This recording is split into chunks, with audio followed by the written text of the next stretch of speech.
Hi everyone, I welcome you to my virtual lecture recital for Berea College undergraduate music capstone.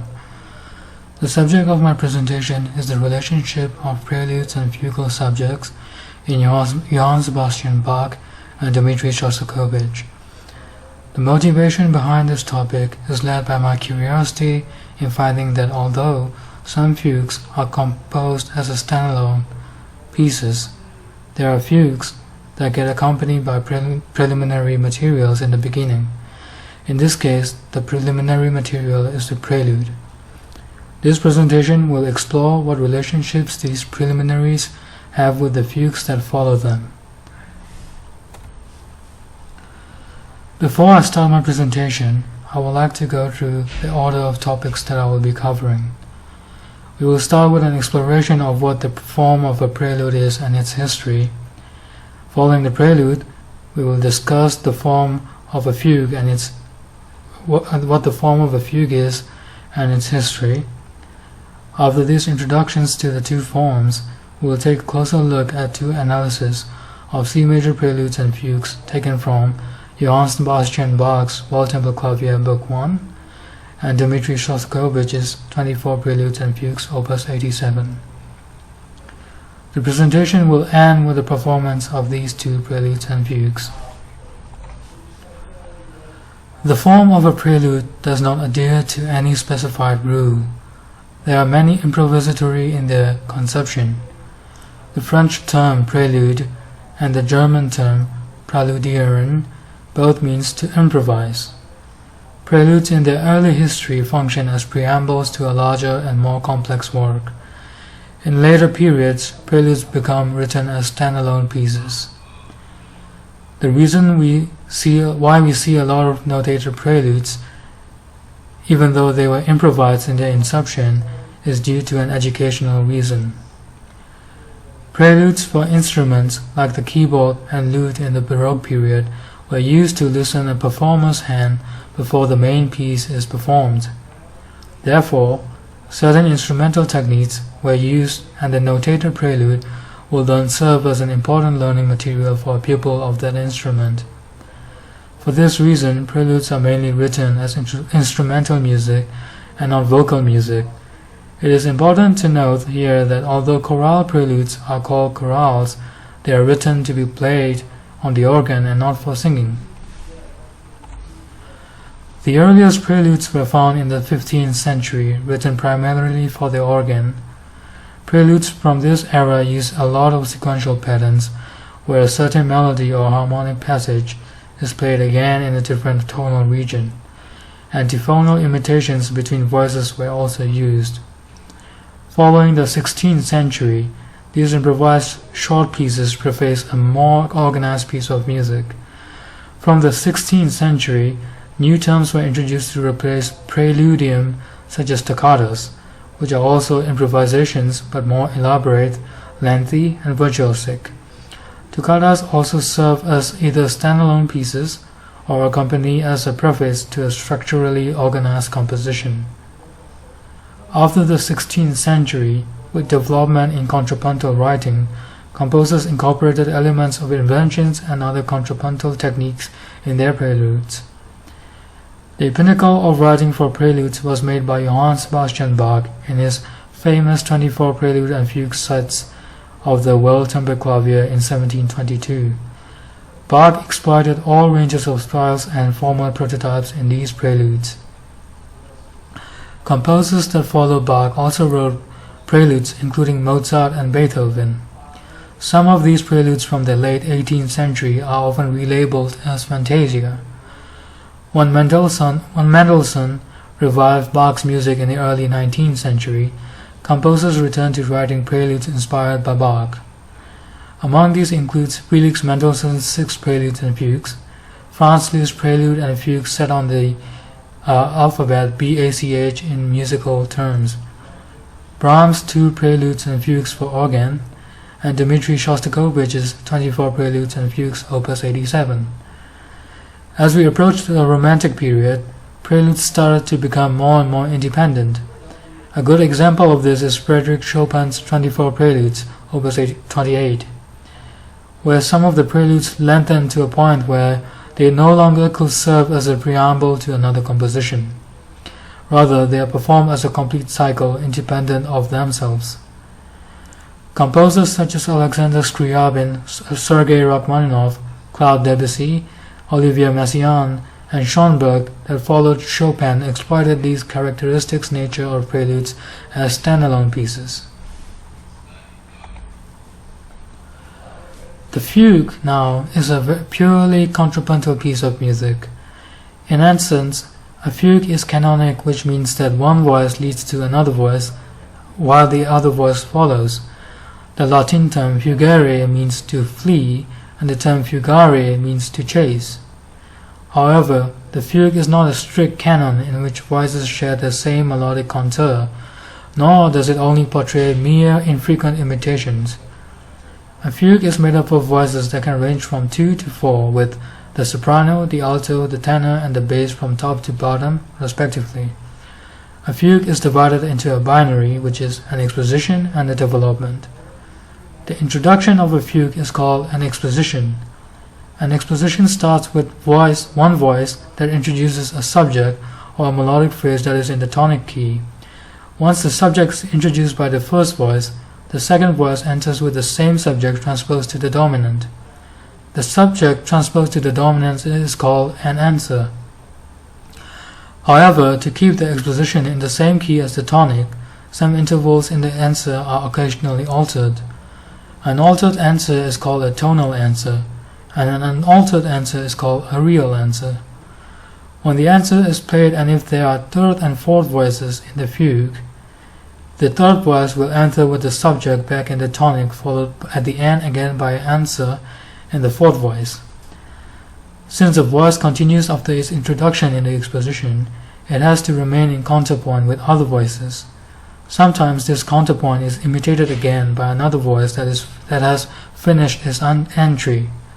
At other times, an entirely new counterpoint is used. When the material written against the subject entry is reused for other voices, that material is called a counter-subject. When all voices have introduced the subject, the exposition is concluded. In essence, the exposition is the most strict portion of fugal composition, in that all fugues follow the same above rules. What follows after the exposition is called the development, in which all four voices play in counterpoint with each other. The subject is repeated within the voices in the development. The sections in which a subject is not heard is called an episode. The episodes reuse the subject material in various ways. It can be an augmentation, when the subject is repeated in longer duration. It can be an diminution, which is the opposite of augmentation, in which the subject is repeated in shorter duration, and in inversion, the subject with intervals inverted. The development does not follow strictly the rule in the expositions, where one voice has to wait until the preceding voice has finished its subject's restatement. When two voices do not wait for each other for their subject entry, it's called a stretto. In addition, subject entries in the development do not have to strictly be in the tonic or dominant, but in any other keys which allow for modulations to occur. A fugue generally ends after a final subject entry in the tonic, and whatever follows the last statement of the subject is called a coda. The term fugue became prevalent in the 14th century, when similar canonic music labels such as fuga, chassis, and cassia were no longer used. In the 15th century, the structure of fugues began to settle as an imitative counterpoint, with a beginning, middle, and an end, with the beginning establishing the structure of the piece in the tonic and dominant tones, the middle section began a free counterpoint, and the ending section re-establishing the tonic. However, fugal writing waned in popularity in vocal music in the later 16th century because the clarity of text is no longer ensured when voices with different texts sounded simultaneously. Only during the 17th and early 18th century did the formal structure of fugue begin to solidify, with the increasingly popular use of instrumental music. With Johann Sebastian Bach, the style of the fugue reached its pinnacle in terms of complexity and grandeur. However, towards the late 18th century, fugal writing began to wane again, and fugues were viewed more as contrapuntal training and pedagogical resources. As the Viennese classical style of Haydn, Mozart, and Beethoven gave way to sonatas, symphonies, and string quartets, fugal writing became integrated into movements of these new popular forms. By the Romantic era and beyond, the fugal theory was already set in stone, and composers of that period took inspiration from fugues of earlier Baroque composers as models to write their fugues. For example, the use of the notes BACH by Franz Liszt and Robert Schumann for their fugal subjects, and the 24 preludes and fugue cycle of Dmitri Shostakovich written as inspiration from Bach's 24 preludes and fugues in the World Tempo Clavier, Book 1 and 2. With that knowledge and context of preludes and fugues, we will now do a deeper analysis of the 2 preludes and fugues chosen for this presentation. We start with the prelude from Bach's C major prelude and fugue BWV 846, taken from the World Tempo Clavier Book 1. This prelude is harmonic driven in that all the chords are broken into arpeggiation, and the flow is determined by the tension created by the harmony. 4 sections of cadential motions comprise this prelude. The first section is from measure 1 to 4. We have 1 chord per measure, with the first measure being a tonic in the key of C major. In measure 2, we have a 2-7 chord, followed by a 5-6 and a 1 in measures 3 and 4 respectively. After the cadence from the first section, we modulate to the key of G major in the second section.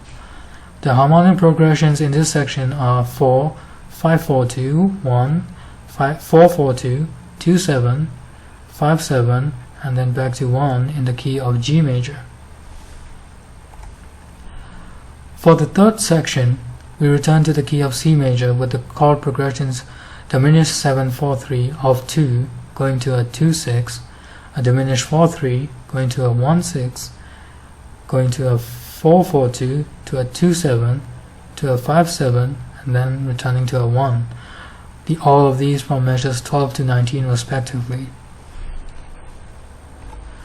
Measures 20 to 35 make up the final section of this prelude and features complex harmonic movements revolving around the primary chords in the key of C major with a pedal on G, the dominant. This section concludes with a cadence starting in measure 32 on a C pedal with a secondary dominant of a 4, going to a 4, going to a 5, and finally returning to a 1 and concluding the piece. Being a harmonic-driven prelude, we see several forms of sequencing used by Bach. Measures 5 to 6 is followed by measures 7 to 8 as a sequence. The progressions in G major from measures 7 to 11 are exactly transposed into C major in measures 15 to 19. The progressions in measures 12 to 13 are sequenced again in measures 14 to 15. Out of the 4 sections, we can say that the second and third sections in this prelude relate to each other in both sequential motion and cadential motion. Now we follow the prelude with an analysis of the fugue that it prefaces.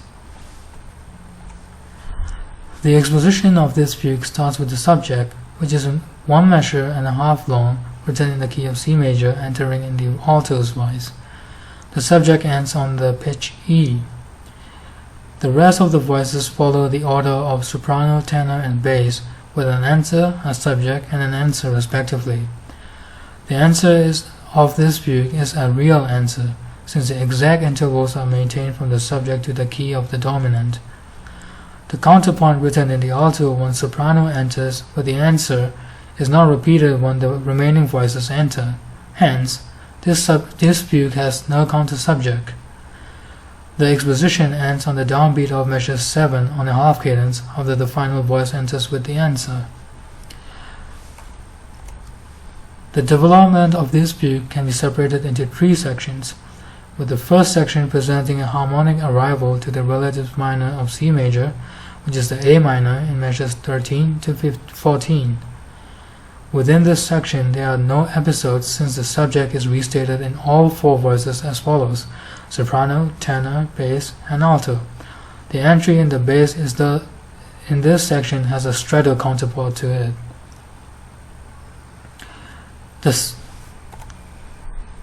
The second section of the development gives another harmonic arrival of the measures 14 and ends on measures 19 on the dominant.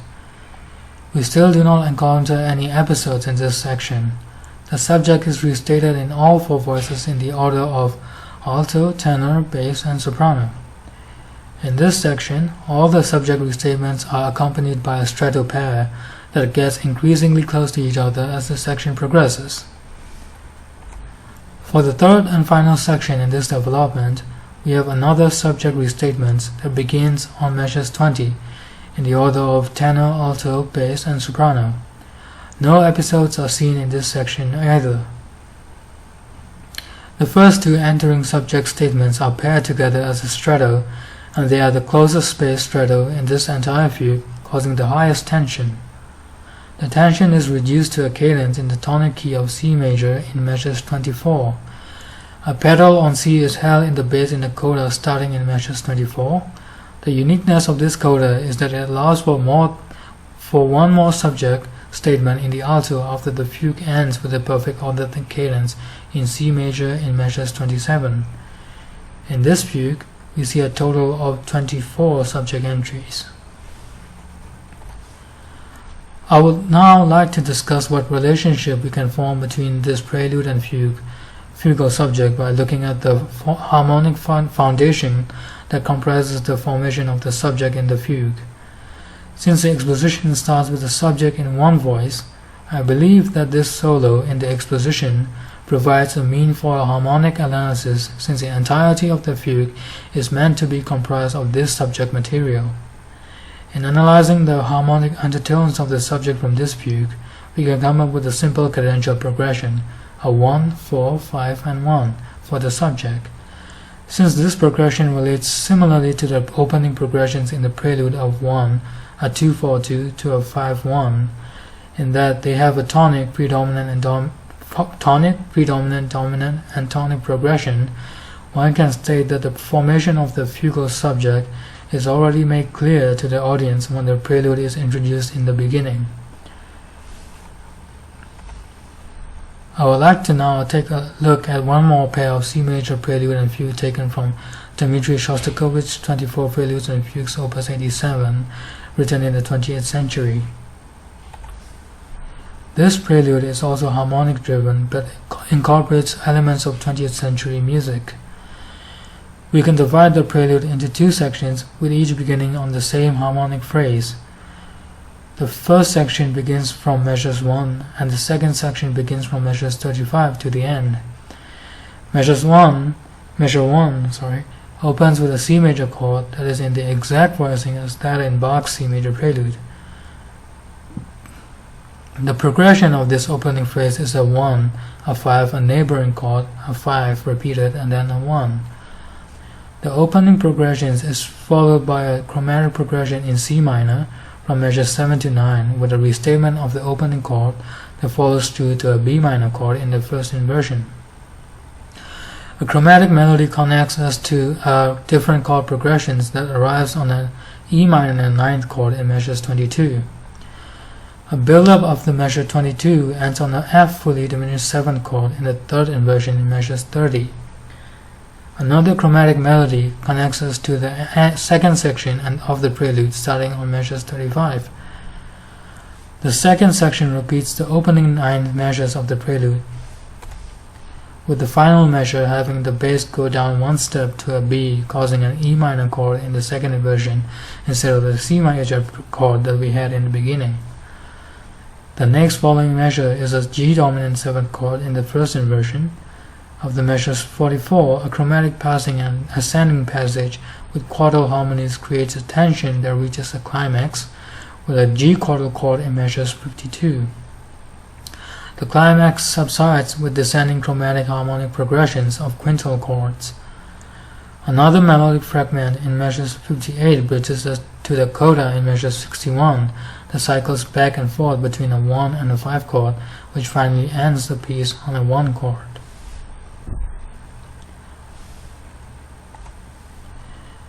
We follow this prelude with an analysis of the fugue that comes right after.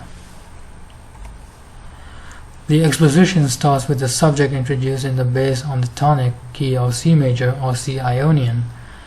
It lasts for 8 measures. The subject ends on an E just like Bach's C major fugue did. The rest of the voices follow the order of tenor, alto, and soprano, with an answer, a subject, and another answer respectively. The subject contains no scale degree 7, and therefore it is unclear whether the answer is tonal or real. This entire fugue is written pandiatonically in C using only the modes of the C Ionian scale. Therefore, the answer is in G mixolydian, causing it to be either real or modal answer. A counter subject is present in this fugue and is seen in the first 3 voices whenever the next voice in the exposition starts either in the subject or the answer. The exposition ends on measures 36 with a G major chord. Since the entire fugue is written with no modifications made on the C major scale, the fugue elongates with one subject restatement after another in the modes of the C Ionian, with 2 short episodes and a coda at the end. Therefore, we can divide the development into 2 sections marked by each of the episodes. Right over the exposition, we have 3 measures free of any subject entries from measures 37 to 39, giving us an episode. The subject is restated in E Phrygian with a counter subject in measures 40. The subject comes in on B Locrian in measures 48 and in A Aeolian in measures 58. In measure 66, the subject is stated in D Dorian. If you notice, each of the subject entries follows the other by a 5th. After the subject entry in D Dorian, we get our second and last episode starting from measure 74 that lasts until measure 79. Afterward, we start with the subject entry in F Lydian immediately superimposed with the subject entry in C Ionian, causing a stretto. Before the subject entry on C ends, another subject entry in F Lydian arrives in measures 87, with yet another F Lydian subject entry coming in right after 2 measures in measures 89. This tension caused by the strettos is immediately loosened right afterward with a coda. The coda begins in measures 96 and contains 1 false entry on the subject in F Lydian that starts at measure 98. The coda ends on an imperfect authentic cadence on C major in measures 107. Again, I would like to discuss the relationship we can ascertain from the harmonic foundation of the fugal subject in this prelude and fugue composed in the 20th century. In analyzing the harmonic undertone of this fugal subject, we can come up with another simple cadential progression of a 1, 4, 5, and 1. And again, we see a very similar progression to that of the opening of the prelude, which was a 1, a 5, a neighbor chord 5 to a 1. This leads me to conclude that even though the prelude of Shostakovich is developed with complex harmonies and uses of 20th century techniques, the introduction gives the audience a chance to settle into the key of the piece with a simple harmonic progression that is then used as the fundamental undertone to compose the fugal subject. One other aspect to note here is that the neighbor chord in the introduction of the prelude is imitated with an upper neighbor motive in the fugue as well.